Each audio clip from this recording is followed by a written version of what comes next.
All right, this is May Day of 2016. Didn't walk through the garden on Earth Day, but this is May Day, and we're going to walk through the garden of Anitya. The theme of today's garden, Anitya, means impermanence. So we're going to walk through the garden of illusion. And we'll begin right here with the kale, some kale right there, and then cabbage in the back, and some lettuce, and radishes, which we've already harvested most of the radishes, and a few little tomato starts, if you can see those, we just started. And then back over here, this is almost like a swamp. There's water down here. I planted some tomatoes, and you can see some lettuce starts in that one too. And let's go up here. This is thyme. There's a whole field of thyme. There's a little sand garden. And this is the asparagus garden, which we've already harvested most of the asparagus already. And then right here in this bed is where I planted three sisters, which means squash, corn, and beans. And the beans just jumped right out of the ground almost the first day. So they're way up. The corn's coming along. There's a few squash. You can see a little squash plant right there. So that's the three sisters. And then right here we have, there's two little apple trees. There's one right there. Here's the other one. There's some coneflowers or echinacea plants. Right there's an echinacea plant. That'll have some flowers on it pretty soon. And there's a little salvia plant right there. And then this is the strawberry patch. And there's some blueberries back there in the back. This is one of the water tanks where the water drains down from above. I'll show that to you in a minute. Have some rainwater. There's a couple more blueberry plants right there. Actually, three more blueberry plants. Let's go in the greenhouse. This is cauliflower.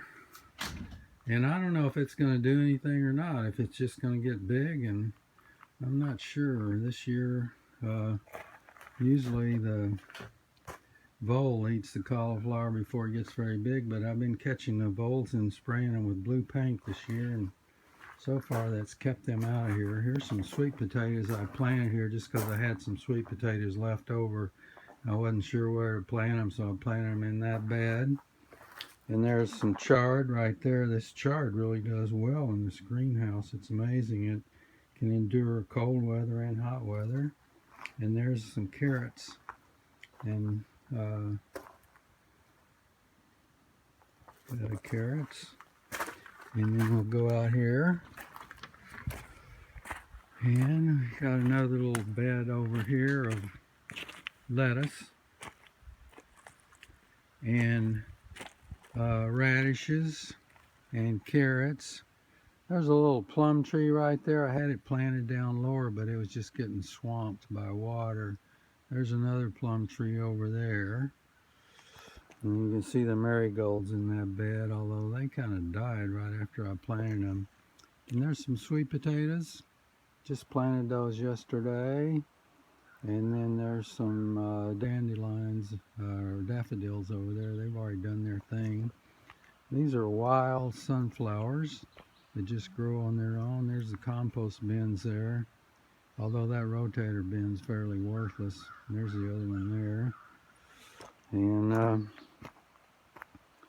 here's some irises looking very beautiful. And there's the pawpaw tree, which I've never harvested any fruit from. One year there was a couple of fruits on there, but the raccoon ate them before I got a chance to get to them.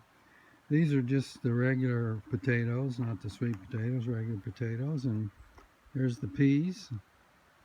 Pea crop looking good. And we'll walk over here in the corner and see a little peach tree. I planted some fruit trees this year, trying to, the idea of doing some dwarf fruits. There's another look at that garden bed there that's kind of where the water drains down the hill. And we go up here and show how the water comes down into the, go back in the greenhouse again. I'll show you. I drain the water from above into that little tub right there, and then I can water the plants with rainwater and water the outside plants with this rainwater. So let's go out the gate here and look and see where all that comes from.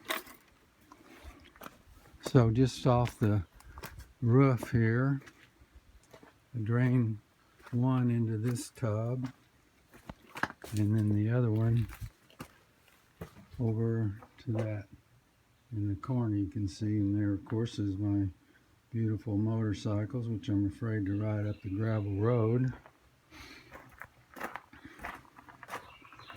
Another little aspect I might discuss while I'm here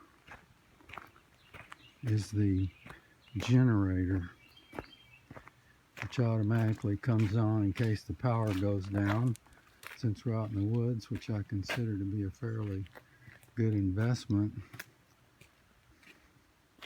You see that generator right there? That'll run the whole house. And a propane tank.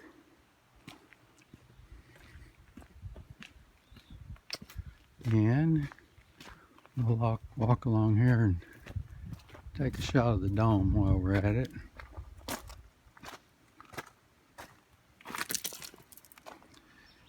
There is the beautiful dome in the morning time, and the nature of illusion shining forth. Just think 25 years ago this was all raw land, and now this big mushroom dome is sitting here just like it's real. Let's see, one other bed here, a little flower bed where the tulips have come and gone, and there's a lot of peppermint in this bed too. Notice some more of those wild sunflowers that come up on their own. There's another bed up here where the tulips have come and gone, right there. And then I call this the herb garden. So you can see the garlic there. I planted two little fig trees there. If you can see one, it's just starting to get some leaves on it, and there's another little fig tree right there. Then we have the garlic, and there's some rosemary, some basil, chickweed, yellow dock. Grows abundantly in our yard. Never have any problem with that. And there's a chrysanthemum plant right there. And again, there's the rosemary. This is a little dome. I have a storage dome this week. You see that little trap? I've caught 4 voles this week. Unfortunately, I sprayed them with blue paint and let them go. I don't think they'll come back. There's a little dome right there. And the field with some clover out there. And yellow dock. I didn't cut that because I thought the honeybees might like to have that. And the name of that plant right now slips my brain. It's just, oh yeah, it's thistle. The thistle grows pretty abundantly in our yard.